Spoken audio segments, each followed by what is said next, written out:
আজ তো লাঞ্চে রীতি দিদি আর ঋষিকা দিদিদের আমরা ইনভাইট করেছিলাম। তো আজকে তো প্ল্যান আছে অনেক কিছুরই। তো ফার্স্টে আগে লাঞ্চটা করে নেব, নিয়ে আমরা তো ভেবেছি এখন একটু ভাত ঘুম দিয়ে তারপর বেরাবো।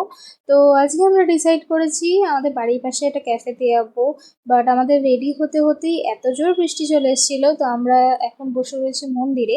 আর মন্দিরে বসে আমরা ডিসাইড করলাম এখন গান করা হবে আর কি। এবার আমরা তো অত ভালো গান গাইতে পারি না, তো ঋতিকা দিদি ভালো গান গাইতে পারে, ওই জন্য ঋতিকা দিদি গান শোনাবে।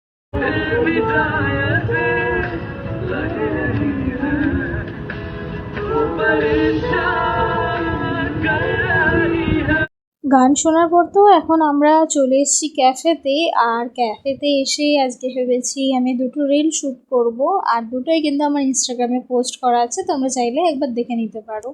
তো রিল টিল শ্যুট করে এখন সবাই ফটো সেশন করছে, ছবি টবি তুললাম, তুলে আমরা অর্ডার দিয়েছিলাম ফার্স্টেই একটা কোল্ড কফি, আর তার সাথে দিয়েছিলাম একটা ক্যাপুচিনো আর একটা লাটে। তো আমার না ক্যাপুচিনোটাই বেশি ভালো লাগে, তোমাদের তার সাথে তো আমরা অর্ডার করেছিলাম দুটো বার্গার। তো আমরা বার্গারগুলো খাচ্ছিলাম, তার সাথে আমরা প্রচুর প্রচুর গল্প করছিলাম, অনেকদিন পর দেখা হলে আর কি যা হয়।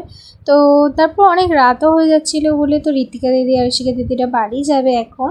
সো সবাইকে টাটা বলে এখন আমরাও বাড়ি যাচ্ছি। So that's it for today, bye bye guys.